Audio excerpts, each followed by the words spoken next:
10 ล้านก็ได้อีแม่สิบ่ว้าวจังบ่ติดหนี้นี่ คือเฮือนเจ้ากับครอบครัวก็บ่มีหยังเนาะน้องแต่ว่าคันว่าเจ้าว้าว่าติดหนี้ได้เวลาเจ้าเอาครัวนี่เจ้าสิเอาเงินมาได้ใช้ดี ติดหนี้ ป้า ก็ บ่ ได้ ฮีดนี่ฮีดก็บ่เฮ็ดบ่ฮีดก็ติดหนี้ก่อน อืม เออ ติดหนี้ก่อนนะทุกคนเฮ็ดฮีดตามหลัง แม่น อยู่นำกันก่อนมื้อ FC ฟังไทยมักเจ้า เจ้าก็มักบ่ มัก มักเจ้าบ่ฮู้จักเลยว่าเป็นไผหาเจ้ามักโลดเนาะเจ้าตอบง่ายนี่เจ้านี่หลายใจแหละมื้อนั้นบ่าวบุญตาถามว่ามักบ่บ่าวบุญตาเจ้าก็มักบ่าวบุญตาอีกตอนนี้เจ้าคบผู้บ่าวจะคนเนาะ บ่มี ยังบ่มีอยากได้ผู้บ่าวประมาณใด ได้ก็เอา ซับไอ้รอบ่ รอ ปีเจ้าจะเอา แบบใดก็เอาเบิด เดี๋ยวก็เอาอายุแก่ก็เอา อืม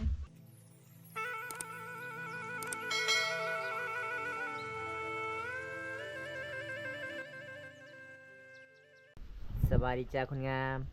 โดยสวัสดี ป้าวายก็งามเนาะคนงามต้องแบบนี้จังสีก็เอิญมาผู้สาวงามทุกคนกินข้าวกินน้ำเลยบ่น้องไอมามื้อนี้ ยัง ย่างก็คือน้องท้าอายบ่ โอ้ยพี่น้องเอ้ยหลังจากที่เบาตาไปเยี่ยมไปยามตอนนั้นน้องว่ามีโจรปล้นคืนเฮือนคืนศาลทุกคน มามื้อนี้เป็นจังได๋น้อน้องแจ้งในบ้านเลยบ่บ่แจ้งเลย ก็คือฮู้จักแล้วว่าโจรคืนเฮือนคืนศาลโอ้โจร ปุ้นบ่เทบ่ ปุ้นใจ ขอแท้ อีหลี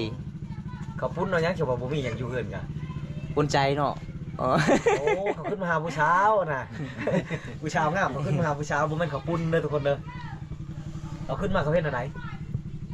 เขาจี้มีดบ่เอามีดมาจี้บ่ โดนใส่ผู้สาวเลย แม่น แม่น จะคนโจร คนหนึง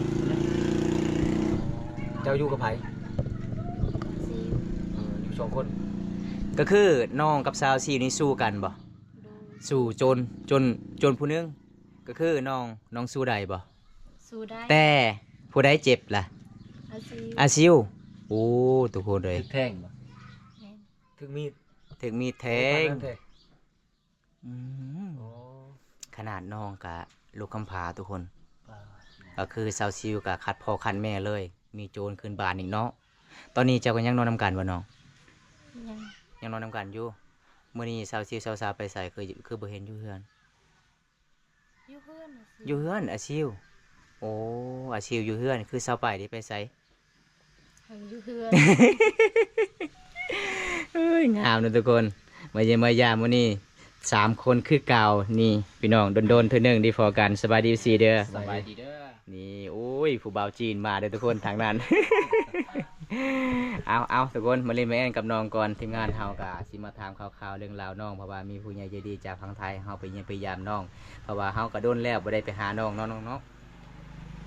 เป็นจังไดเนาะน้องเป็นนัวเกลือย่างบ่ ยัง ย่างบ่ที่อ้ายซื้อมาตอนนั้น แม่น แสดงว่าน้องนี่กินเทื่อละหน่อยเนาะ เรือประหยัด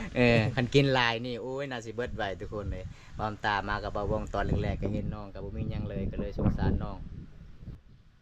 อายมามื้อนี้แต่คอยเห็นเจ้าน่าสิไล่ใจแฮงเลยได้เป็นจังไดอายมามื้อนี้ยังโสดอยู่บ่น้อง ยังโสด ยังโสดโปรดจีบได้แม่นบ่โสดจักเปอร์เซ็นต์ ลอย 100%เลย ก็คือขะดองยังบ่ลืมบ่คือเก่าบ่ แม่น เท่าใดคือเก่า 15 15คือเก่าป้าทุกคนมาเขตนี้เด้อสาวแรกก็15สาวกกก็15สาวไปก็15ก็คือน้องนี่เป็นหมู่คู่กับสาวกกบ่เป็นพี่น้องกันบ่น้องอ๋อเป็นหยังน้องๆ2คนนี่คือบ่ได้ไปนํกันเลยเป็นหยังน้อง บ่เคย บ่เคยไปนํกันไปนํกันแล้วก็คือญาติผู้บ่าวเนาะโอ้แม่นบ่น้อง แม่น คนงามใจก็ดี จ่าย5 ล้านติดหนี้10 ล้านก็ได้ อีแม่สิบ่ว้าวจังบ่ติดหนี้นี่ คือเฮือนเจ้ากับครอบครัวก็บ่มีหยังเนาะน้องแต่ว่าคันว่าเจ้าว้าว่าติดหนี้ได้เวลาเจ้าเอาครัวนี่เจ้าสิเอาเงินมาได้ใช้ดี ติดหนี้ ป้า ก็ บ่ ได้ ฮีดนี่ฮีดก็บ่เฮ็ดบ่ฮีดก็ติดหนี้ก่อน อืม เออ ติดหนี้ก่อนนะทุกคนเฮ็ดที่ตามหลัง แม่น อยู่นำกันก่อนมื้อนี้อ้ายสิเอามื้อเลย มี FC ฟังไทยมักเจ้า เจ้าก็มักบ่ มัก มัก เจ้าบ่ฮู้จักเลยว่าเป็นไผหาเจ้ามักโลดเนาะเจ้าตอบง่ายนี่เจ้านี่หลายใจแหละมื้อนั้นบ่าวบุญตาถามว่า มักบ่าวบุญตาเจ้าก็มักบ่าวบุญตาอีก แม่นบ่สาวไป จะมักบ่บ่าวบุญตา แมน มักบ่าวบุญตาก็มัก บ่ได้ไล่ใจเนาะ จะมักบ่บ่าววงกะ บ่ได้รายใจแต่รายตัว เออ แต่ว่าน้องแบบ ครับ บ่ ผู้ใด มั ผู้ใดคือน้องก็มัก บ่ได้จริงใจน้องก็มักเนาะทั้งสัน คันซั่นนี่มีผู้ใดเข้ามาก็ถือว่าน้องห้ามไว้หมด แม่น ห้ามไว้เพื่อเลือก ถ้าผู้ใดมาก็คือผู้นั้นจริงใจเนาะถ้าผู้ใดบ่มาหาคือผู้นั้นบ่ได้มัก ตอนนี้เจ้าคบผู้บ่าวจะคนเนาะ บ่มี ยังบ่มี โอ้ยังบ่มี ถ้ามี FC จะคบจะคุยได้บ่ ไม่ได้ ได้ คือได้เนาะบ่ได้กี่คุยอืม อยากได้ผู้บ่าวประมาณใด ได้ก็เอา ซับไอ้รอบ่ รอ แบบแต่ก็เอาจักปีเจ้าจะเอา แบบใดก็เอาเว้ย แบบแต่ก็เอาอายุแก่ก็เอา อืม คันไอ้ผ้าเขามานี่เจ้าห้ามได้บ่ไอ้ผ้าคนแก่ๆมาไอ้สิร้องเบิ่งใจเจ้าจื้อได้คำเว้าเจ้าเว้าไว้เลยได้ ไอ้สิพาเขามาเอาเทือนรสชาติมื้อหนาเขาว่าจักมาเยี่ยมมายามเจ้าได้เนาะอาจจะคบได้คุยได้เนาะแต่ตอนนี้มีผู้ใหญ่ใจดีฝากเงินมาให้เจ้า 1,000 บาทเจ้าหูบ่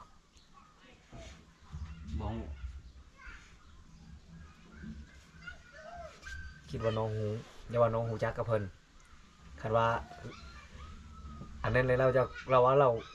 เห็นเจ้าแล้วเราคิดโชกช้างเราว่า แม่น ใจหนึงก็โชกชานและใจหนึงก็แอมฮักนั่นแหละ คันเพิ่นอยากร่วมก็ได้บ่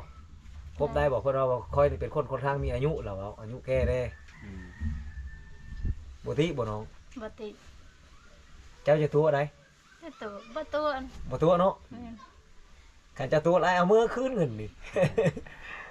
เท่าก็ได้เนาะเพียงแต่ว่าจริงใจ เบิ่งเงินเราก็ร้องก่อนจักไปใช้ละเงินแม่นไอ้ไปซื้อเบียร์กินมื้อแล้วบ่เด้ จากของไทยบ่ เออ เพิ่นก็เห็นน้องที่ต้นสงสารพี่น้องเห็นครอบครัวของน้องก็เป็นครอบครัวที่ว่ายากจนบ่มีทุกคนเบิ่งขนาดเดินครัวของน้องก็ประมาณซ้ำนี่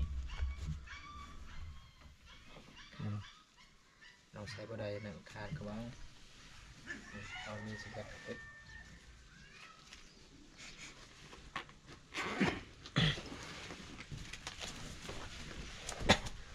ไปนั่งใกล้ผู้สาวบ่เด้อ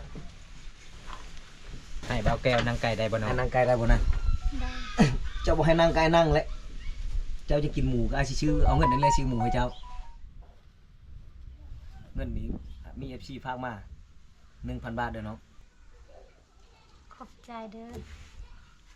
ขอบใจหลายๆเด้อ เพราะฉะนั้น เมื่อเท่านั้น คือน้องก็เว้าบ่เป็นทุกคนเมื่อเท่านี้แหละเว้านะ แม่ ก็เฮาก็ขอโอกาสนี้ขอขอบใจหลายๆคนขอบใจดีใจทางน้องดีใจบ่น้องดีใจเนาะเคยได้บ่ บ่เคย บ่เคยได้ น้องเคยไปเห็นงาน นับบ่ดู บ่เคย บ่ คร นั บบ บ่เงิน ก็ได้ นับต้องนับเบิ่งนับไปเขาเห็นจังได๋เขาสิว่าอ้ายเอาเงินให้บ่น้องบ่ครบสอง สอง สามไปแล้วไปสามไป4แล้วพันสามสี่ห้า650,000 650,000กีบ โดย ได้เงินเลยสิไปซื้อหยังพาผู้บ่าวไปลินบุญพาผู้บ่าวไปลินบุญชั่วเฮือเมืองชีปูนมื้อนี้ได้บุญชั่วเฮือได้ไปบ่ บ่ บ่ไป ขึ้นว่าน้องจะไปลินบุญชั่วเฮือคือเอาไว้ใช้ชื่อเครื่องไว้แนวมีประโยชน์เนาะสิชื่อหยังได้ชื่อเครื่องชื่อได้จากตัวชื่อตัวนี้คือเฮามาชง3เทื่อกันยังชื่อตัวเก่าอยู่เด้อทุกคนเด้อแต่น้องมีแต่เครื่องตัวเก่านี่เครื่องบ่หลายปกตินี่ผู้สาวนี่ต้องมีเครื่องหลายแต่ว่าน้องบ่มีพ่อบ่นี่พ่อแม่มีเนาะครบ แม่ได้แม่คนใหม่พอลาแท้ๆก็เสียแล้ว พ่อแม่ไม่เว้ย เออพอเก่าแต่แม่ใหม่ เออ เอาเมียใหม่เอาไม่ห่างเนาะ คือแม่ ลูก เสี ส ย อง แล้ว เนาะ โดย พ่อมีไม่ ตอนนี้แม่เสียน้องยังน้อยเนาะตอนนี้15 ปีแล้ว ตอนนี้แม่สบายเอาพวก15 ปีเนาะ 15 ปีคันว่า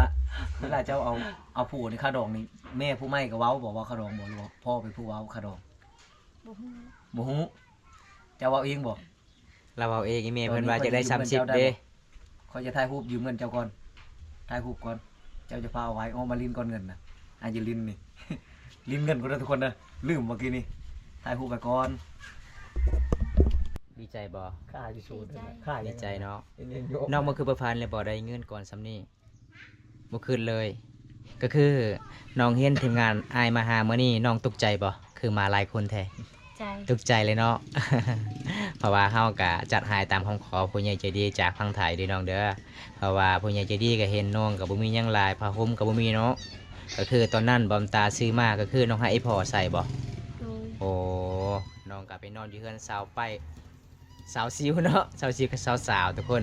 ที่น้องก็ขาดพ่อขาดอีแม่ก็คือน้องเป็นหมู่คู่กันก็เลยน้องก็ปะบ่ได้เนาะน้องก็นอนนํกัน เวลาโจรคนขึ้นเฮือนก็คืออยู่น้ำกันตลอดพี่น้องสู้เลยทุกคนเลยสุดยอดเลยพี่น้องสาวลาวคิดนี้พี่น้องเอ้ยข้าเจ้าก็ยังมีสติอยู่พี่น้องตอนนั้น ก็คือคำบ่าวน้ำตานี่แล้วเลยน้องเอ้ยโตนแต่เฮือนเลย ถ้าได้เงินเลยถ้าได้เงินนี่แล้วน้องอยากซื้อหยัง ซื้อเพื่อน ซื้อเครื่องเกลือปิงนัว โดย แล้วก็เรือที่นั่นให้พ่อให้แม่อยู่บ่ให้เนาะน้องลาเนาะ ชื่อเนี่ยชื่อเธอละยากเนี่ยจำเป็นตัวเดียวจะเป็นเอาไว้ตำหลัง ก็คือสำคัญที่สุดก็คือให้น้องซื้อบัตรเติมเงินให้อาย10,000เด้อ อยากเด้อทุกคน พระห่มน้องว่ามุ้ยพระห่มก็สำคัญและยามหนาวทุกคน แม่ เราไปซื้อก้อนรถ ใกล้สิฮอดหน้าหนาวเด้ ช่วงเครื่องนี่ค่อยว่าเครื่องเจ้านี่ก็ ประมาณช่วงนี้บ่เครื่องเจ้า ไว้ ไว้ จะ เนาะ ชื่ออีก โดย โอ้เบิ่งทุ จะ กค ใช้ น ตัวเก่าก่อนก็ได้ ประมาณ ชัก ช่วงนี้ ดูเอ้าผู้สาวยามันแต่ว่าผ้าห่มนี่เนอนตอนแรกนี่หนาวนี่ต้องได้ชื่อก้อนแหละ ได้ยุบอันนั้น200,000เนาะผมเนาะ ข้าวสารนี่อยู่บ่ข้าวสารมีอยู่เนาะเดี๋ยวนี้ยังบ่ทันขาดเนาะต้องชื่อผ้าห่มน่ะจะก้อนเด้อยามหนาวถ้าเจ้าไปรับจ้างได้จักมื้อชำน่ะจังได้เงินชำนั้นมื้อละเท่าไหร่ 60,000เนาะ มือละแสน มื้อละแสนเนาะคันรับจ้างเนาะ โอ้พี่น้องเอ้ย คันไปสองคนก็ได้มื้อ1 ล้านชอง กิน แต่มีผู้จ้างอยู่บ่มีงานอยู่บ่แถวนี้ไปตลอดบ่ มี มีอยู่เนาะ บางมือมีบางมือบ่มีเนาะคันบ่มีก็คือเฮาอยู่เฮือนคือเก่า มีงานจะไปตลอดเนาะ โดย ต้องได้เอาแห้งแลกชูขนาดแล้วทุกคนเลยเพื่อจะได้เงิน1,000บ่แม่นง่ายเฮ็ดเวียกให้เขาจักเท่าใดชั่วโมงไปตั้งแต่เช้าเมื่อ หาโมงแรงเมื่อ 5 โมงก็คือ17 โมงแล้วจนได้เลิกมาเนาะเพื่อมาเอาเทื่อนคันไกลๆได้ค่ำเนาะ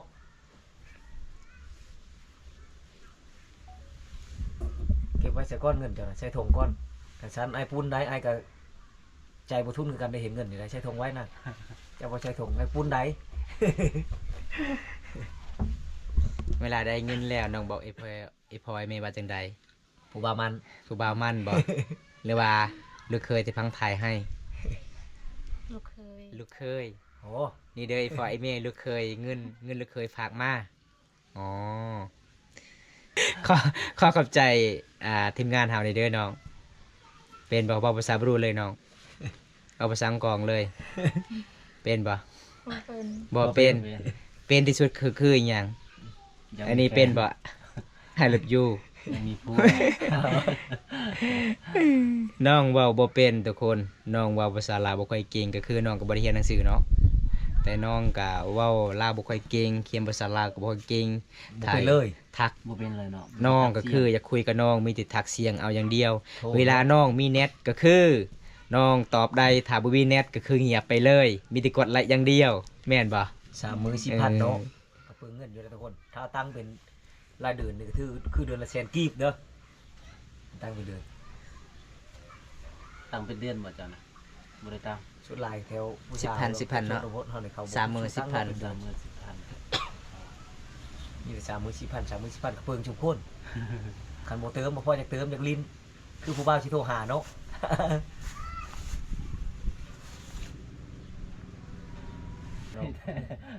ตอนบ่ายเลย เป็นตัวอ้ายบ่ บ่ เข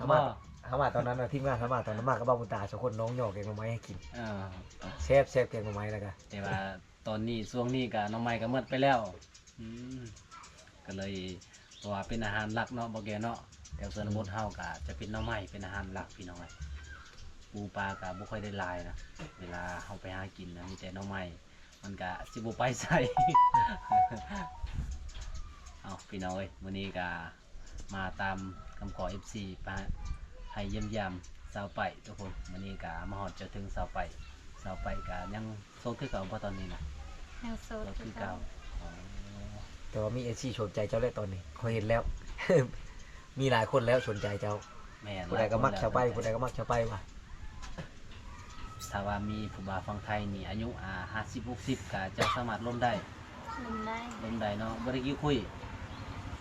อ๋อ ร่วมกันไปก่อนเนาะมั่งฮักกันเนี่ยคันร่วมกันทึกใจเลยอายุชำใดก็ห้ามได้เนาะเอาทุกคนน้องคือน้องเปิดใจตอนนี้เนาะ แม่นเปิดใจ พร้อมครบ ครับนุ่ม ถ้าว่าร่วมกันทึกใจเอาเลย เอาได้บ่ เอาได้ เอาได้เนาะ กันสมมุติว่า เอาง่ายๆคือจะได้ผัวแล้วนะ แม่น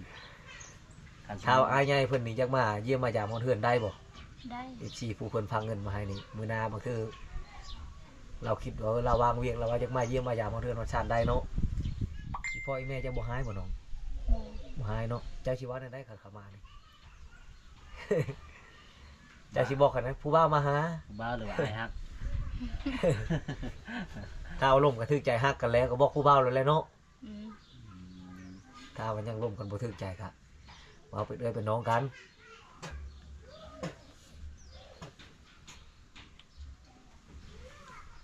ไม่ลืมแล้ว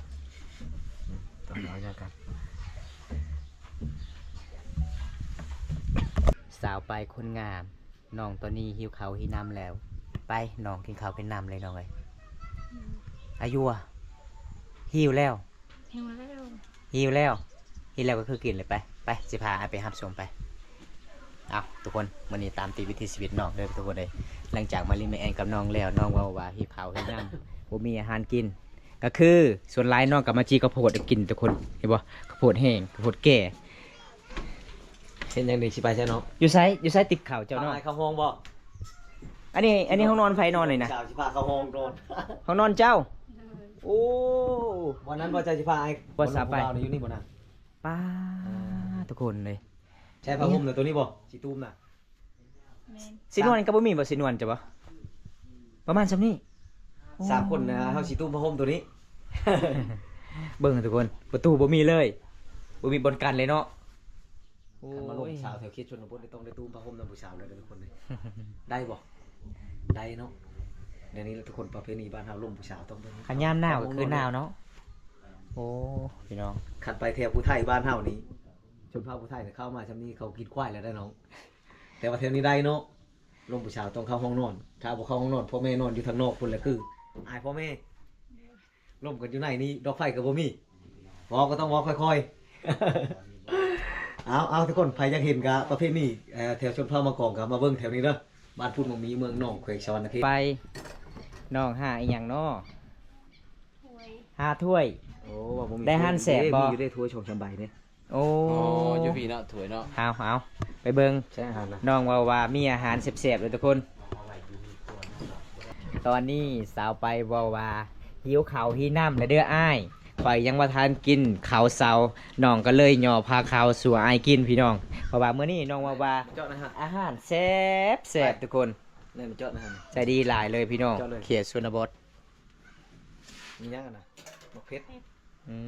ม กินกลับเนาะ โดย เอา มะ เอา เพชรแบบบ่ เอา ต่ำเอาบ้านนี้ น้องกินข้าวกินน้ำอยู่ด้วยทุกคน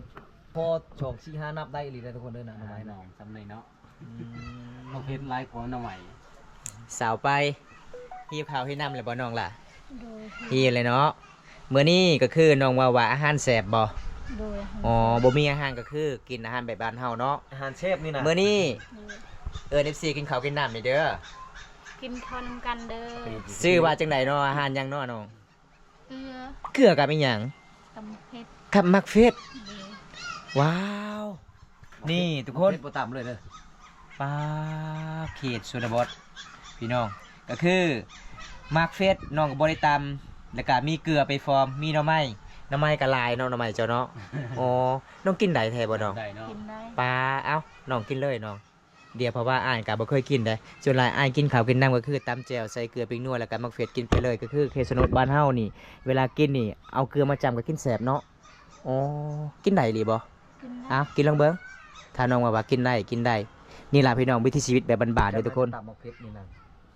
มะเพชรกินแบบบ่ต่ำเอาลงไปมื้อนี้ ป้าทุกคนเลย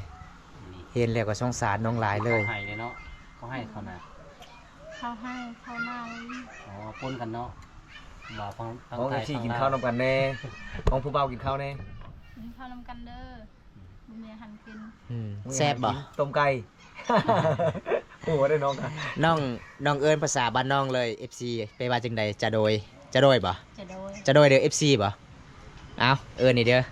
จะโดยเด้อ FC นี่จะโดย FC เพิ่นว่ากินข้าวนํกันเด้อพี่น้อง อาหารยัง เพื่อ เกลือ เกลือ เกลือนี่ภาษาบ้านเจ้าเอิ้นว่าจังใดน้อง บอย บอยจ่าบอยเด้อ FC พี่น้อง จะบอยกับอาบังเนาะ จ่าบอยกับอาบังปิงนัวได้ยาวเก๊ะบ่เพิ่นว่าบ่มีปิงนัวเด้อทุกคนเลย กระแซบหลายคนลองกินก็โอ้พี่น้องเอ้ย แซ่บเนาะเพราะว่าคันเฮากินนี่แล้วก็คือมีแห้งบ่คันกินปิงนัวคือ บางคนเขาบอกว่ากินปิงนัวหลายก็คือเจ็บแอวเจ็บแขนเจ็บหลังแม่นบ่น้องก็เลยน้องก็บ่ได้ใส่ปิงนัวจำแต่เกลือกินไปเลย โอ้นี่ล่ะพี่น้องวิถีชีวิตสาวลาวเด้อทุกคน บางคนก็มักกินปิงนัวคือบ่อมตามักกินปิงนัวก็เลยหัวล้านเบิดทุกคน เอาทุกคนเลยเห็นน้องกินข้าวกินน้ำแล้วบอมตาก็อิ่มเลยทุกคนเลยเพราะว่าวิถีชีวิตเขตสนวนบ้านเฮาเป็นครอบครัวที่ยากจนก็คือเป็นทุกคน บางคนก็มีเกลือขาดปิงนัวมีปิงนัวขาดเกลือก็คือปิงนัวทุกคนวิถีชีวิตบ้านนอกบ้านนาบ้านเฮาทุกคนคันบ่กินกับบ่มีแห้งเลยทุกคนก็เลยต้องกินแบบนี้ได้มาจำเกลือบางคนก็จำมะเขือใส่กับเกลือพี่น้องกินแบบบ้านๆทุกคนจะได้กับไปติดตามชมกันแล้วพี่น้องวิถีชีวิตสาวไปคุณงามหมู่บ้านพูนมักมีเมืองนองไพศาลเขตบอมตากะสิพายชีดีครับส้มกับแบบนี้แหละพี่น้องวิถีชีวิตสาวลาวบ้านเฮาทุกคนสุดยอดพี่น้อง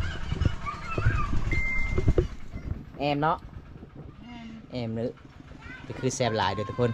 โอ้จุนเบิร์ดเด้อทุกคนน้ำไม้เพิ่นกินยังเหลือที่สองอันพี่น้องแล้วก็มักเฟสคันเฮาอยากเฮาต้องจับแบบนี้เด้อทุกคน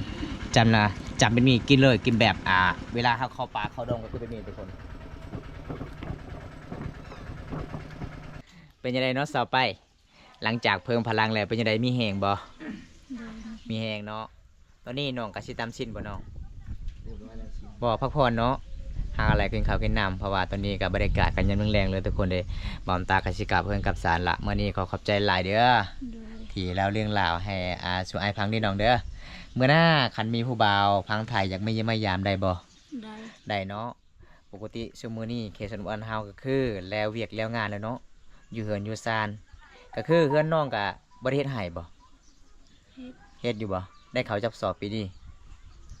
เฮ็ดมีแต่มัน มีแต่มันส่วนมันสัมภารังขายเลยบ่น้องยังบ่ขายอ๋อนี่ล่ะพี่น้องวิถีชีวิตบ้านเฮาทุกคนเฮ็ดให้เฮ็ดสวนครับบ่เฮ็ดก็บ่มีข้าวกินเนาะ